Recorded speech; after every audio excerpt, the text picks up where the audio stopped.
What's up, everybody? Kimbo here. And yeah, so now we know why I don't have more subscribers because I'm inconsistent in posting my videos, which I am so sorry. So yeah, I'm just going to make my videos and get caught up, and hopefully I'm caught up by the end of the week. I apologize if I'm not. I just been getting sidetracked. I do apologize. Thank you guys for being patient. Thank you guys for asking if I was going to make more videos. It was never the plan to stop. I just kind of stopped, and I was like, kind of need to start that up again. So I'm sorry. So what we're going to do is we're gonna roll back the rock, turn back the clock to review these episodes with me. Let's go back to the dawn of time. I'm sorry. Okay, I won't get started. But I'm gonna review chapter 4 and 5 in this video. I know it was like a month ago. I apologize. I'm so sorry. But I'm gonna start with chapter 4, which the opening scene, the prison break scene, is just incredible. I don't know how they come up with these concepts and how they execute them so well on screen, but it's amazing. Ming Hua, she is creepy. She's voiced by Grey Delisle, aka Azula, but she creeps me out to the very core of my being. I am disturbed by that character. I don't know, and I don't think it's just the no arms thing, which is very disturbing, but she creeps me out. Chapter 4 had some really hilarious moments for me. Actually, this book has had some really hilarious moments for me, so I'm going to be talking about them a lot. I thought it was just hilarious when Boomy's like, well, technically the Earth Queen has the right to conscript her citizens. I'm like, dang. Well, that's not right. Even if she does have a right to do it, it's still not right. You know, it's not okay to just make people join a war or join your army. And so wrong. But that was a hilarious part. And then when Sparky Boom Girl and Zahir were kissing, and the dude was like, "Right now, really?" I was like, "Oh my gosh, it was so perfect," because that's exactly what I was thinking. Like, right now, really? And so I thought that was a really, really perfect note where it like met the audience, or at least me, met what the audience was thinking at the same time what was happening on screen. I continue to love what they do with Janora's character. She's, very mature, yet she's still a kid, and still, she appeals. I think she appeals to both audiences, the younger audience and the older audiences. And when she was doing her spirit teleporting thing, I'm pretty sure she went into the last room that we saw Jet tear bending. I'm almost 100% certain. I have to like pause the episode and like rewind a couple times, but I'm pretty sure she went into that room that the Dai Li dude, I can't remember his name right now, hit Jet in the chest with that rock. And so I was just like, I'm not okay right now. When I saw that, I wanted to cry like a little kid who had his sandcastle stomped down by Azula. And so, I mean, I haven't really been keeping up with the comics, so I don't know if they have addressed it in the comics really. I know in the two comics that I read, that Smeller Bee and Longshot were in one of the comics, and I don't know if they said anything. I can't remember. So, but that was just a really, really sad moment in Avatar: Last Airbender, and so I was really sad to return to that part. My favorite part of the episode was seeing all those airbenders, break wind together against the Dai Li. And what I'm hoping is, that the new airbenders, they learn the philosophies of airbending, they, uphold the tradition, but they make it their own and kind of become a little more aggressive, like the winds of a typhoon or something, because I don't know, I just feel like it would save some lives and give people pause about messing with airbenders. It's just, I don't know, I think they should be a little more aggressive. This was a near perfect episode for me. The only thing that I have a problem with, the only thing that I can say that was like, okay, what? Is when the airbenders are getting rescued, Lynn is nowhere to be found. I wanted her to go, rock and metal with some Dai Li agents and school them. And I'm just like sitting here waiting. I'm like, yes, yes, okay, Lynn is gonna come in one day, knock him out, knock him out. But she doesn't. So I'm like, what? All she does is steer the airship. I'm like, okay, great airship directing, question mark. I just felt that was a missed opportunity. I thought she would have been perfect to deal with the Dai Li agents, but I do digress. That would be the only thing that I had. That would be the only problem that I had with episode chapter 4. Clearly, I need to go to sleep or something. Chapter 5, the Metal Clan.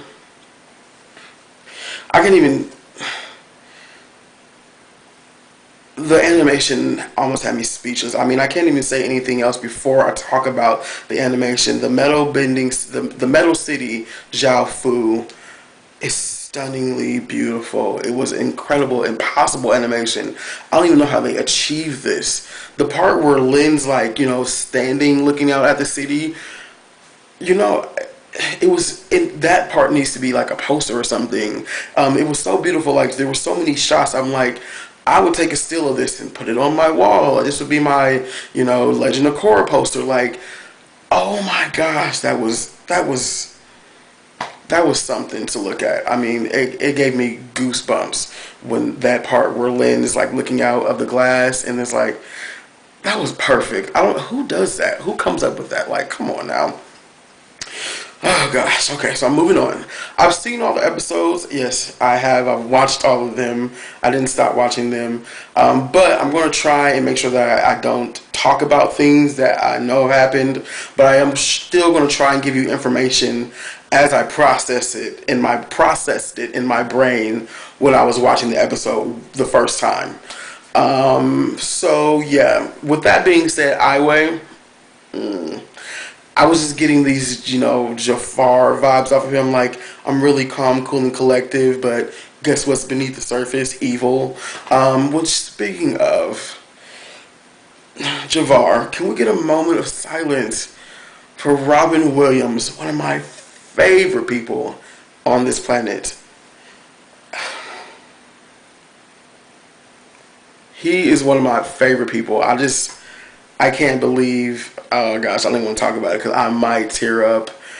Okay, but I did not like Ai Wei.